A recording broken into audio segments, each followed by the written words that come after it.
दुनिया का सबसे बड़ा स्कैम कोई बैंक फ्रॉड नहीं है, बल्कि एक ऐसा मास्टरमाइंड गेम है जहां नेचर की दी हुई फ्री चीज पर भारी प्राइस टैग लगा दिया गया है। पानी। एक जमाना था जब ये नदियां, झरने और बारिश सब हमारा बर्थ राइट हुआ करता था। फिर कुछ कॉर्पोरेट्स आए और उन्होंने हमारी इस बेसिक नीड को एक कमोडिटी में पूरी तरह बदल दिया।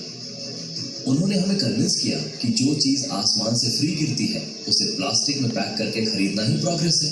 ये सिर्फ एक नॉर्मल प्रोडक्ट नहीं, बल्कि ह्यूमन हिस्ट्री का सबसे ब्रिलियंट मार्केटिंग ट्रैप है। इसकी शुरुआत तब हुई जब कॉर्पोरेट बॉसेस ने पब्लिक वाटर के खिलाफ एक साइकोलॉजिकल वॉर छेड़ दी। उन्होंने नल के पानी को लेकर हमारे दिमाग में फियर और इनसिक्योरिटी प्लांट कर दी। बड़े बड़े विज्ञापन चलाए गए कि नॉर्मल पानी अनसेफ है और असली प्योरिटी सिर्फ उनकी सील बंद बोतलों में ही है। धीरे धीरे पब्लिक इंफ्रास्ट्रक्चर बर्बाद होने दिया गया ताकि लोग मजबूरी में उनका पानी खरीदें।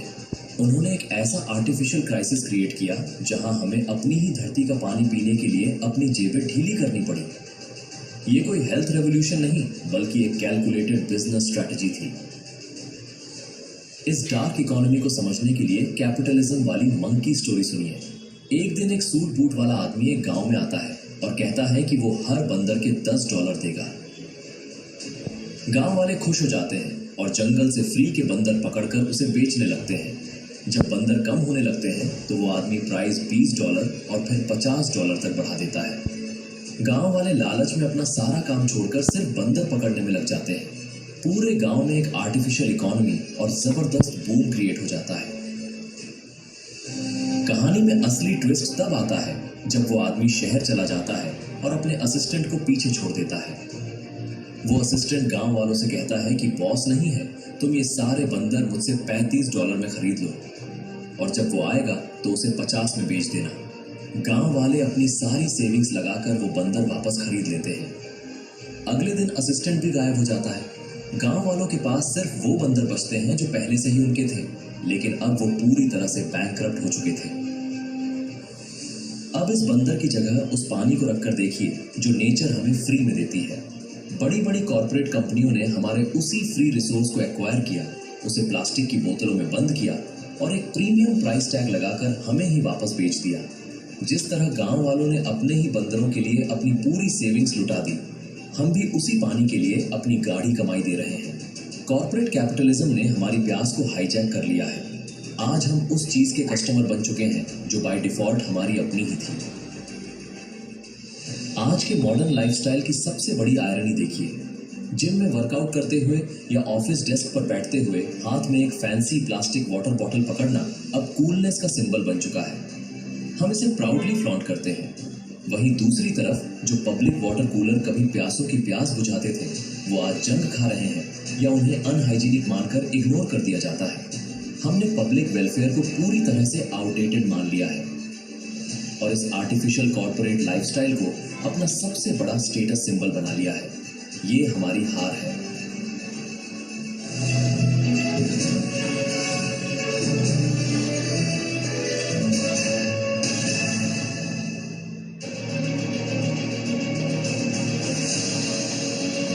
मार्केटिंग का सबसे डार्क सच है नेगेटिव मार्केटिंग।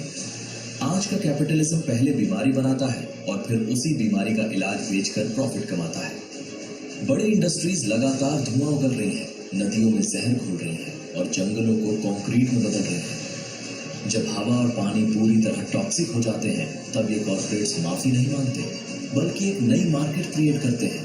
वो हमारे डर का फायदा उठाते हैं और हमें अपनी लाइफ बचाने के लिए महंगे गैजेट्स बेचते हैं। ये सिस्टम प्रॉब्लम सॉल्व नहीं करता, बल्कि उस प्रॉब्लम को ही एक बिजनेस बना लेता है।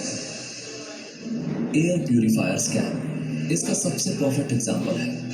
जैसे जैसे शहरों में पड़कर एक आर्टिफिशियल प्योर बबल खरीद लो, आज सांस लेना भी एक लग्जरी बन गया है। हम हवा साफ करने के बजाय उसे फिल्टर करने की मशीनें खरीदकर खुद को बहुत स्मार्ट और सेफ फील कर रहे हैं। ये सिस्टम समाज में एक बहुत ही साइलेंट और खतरनाक इकोनॉमिक डिवाइड पैदा कर रहा है। अगर आपके बैंक अकाउंट में पैसा है तो आप प्रीमियम बोतल बंद पानी और महंगे एयर फिल्टर खरीदकर एक सेफ जोन में जी सकते हैं। लेकिन अगर आप गरीब हैं तो आपके हिस्से में सिर्फ टॉक्सिक हवा और दूषित पानी आता है। ये कोई नेचुरल सिलेक्शन नहीं है, बल्कि एक डिजाइन किया गया क्लास डिवाइड है। शुद्ध हवा और साफ पानी पर अब इंसान का बेसिक राइट नहीं रहा, बल्कि ये पूरी तरह से आपकी परचेजिंग पावर पर डिपेंड करने लगा है।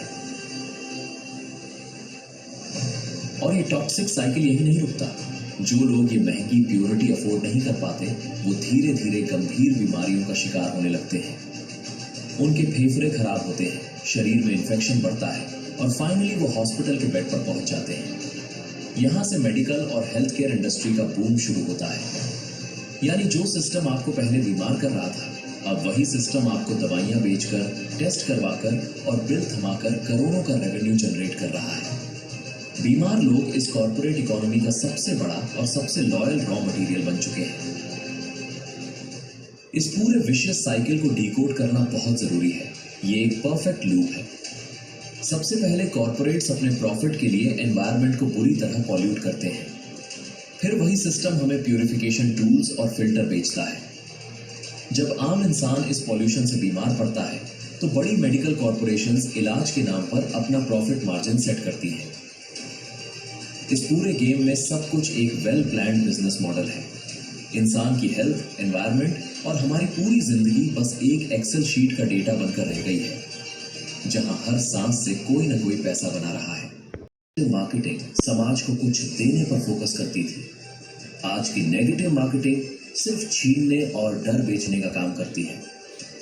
पहले सिस्टम इस तरह डिजाइन होता था कि इंसान और नेचर बैलेंस में रहे, लेकिन आज का कैपिटलिस्ट ढांचा पूरी तरह से एक्सप्लॉयटेशन पर बेस्ड है। आज सक्सेस का मतलब ये हो गया है कि आप दूसरों की कमजोरी से कितना पैसा बना सकते हैं। हमने प्रोग्रेस के नाम पर अपने ही कल्चर की कोर वैल्यूज को पूरी तरह डिस्ट्रॉय कर दिया है। वैदिक एरा का कॉन्सेप्ट बिल्कुल सिंपल और ट्रांसपेरेंट था। उस समय लाइफ के जो बेसिक पिलर्स थे, शुद्ध हवा, साफ पानी और बिना मिलावट का दूध, वो हर इंसान के लिए बिल्कुल फ्री और इक्वल थे। राजा हो या रंग, नेचर के रिसोर्सेज पर सबका बराबर हक था। उसे किसी प्रोडक्ट की तरह ट्रेड नहीं किया जाता था। वो एक ऐसा समाज था जहां इंसान को जिंदा रहने के लिए किसी कॉर्पोरेट की दया पर डिपेंड नहीं रहना पड़ता था। नेचर हमारा घर था, कोई सुपरमार्केट नहीं, जहां हर सांस और हर घूंट के लिए हमें कोई बिल पे करना पड़े। एक टाइम था जब श्री अन्न यानी माइलेट्स भारत के हर आम और गरीब इंसान की डेली डाइट का हिस्सा हुआ करते थे। ये सबसे ताकतवर और नेचुरल न्यूट्रिशन था जो आसानी से सबको मिल जाता था। लेकिन मॉडर्न फूड इंडस्ट्री ने पहले इसे आउटडेटेड बताकर रिजेक्ट करवाया और हमें प्रोसेस्ड जंक फूड की आदत डाली। और अब उसी माइलेट की फैंसी पैकेजिंग करके उसे सुपर फूड के नाम पर 10 गुना महंगे दामों में बेचा जा रहा है। जो खाना कभी गांव के सबसे गरीब इंसान की ताकत था, वो आज एलीट क्लास का प्रीमियम डाइट प्लान बन चुका है।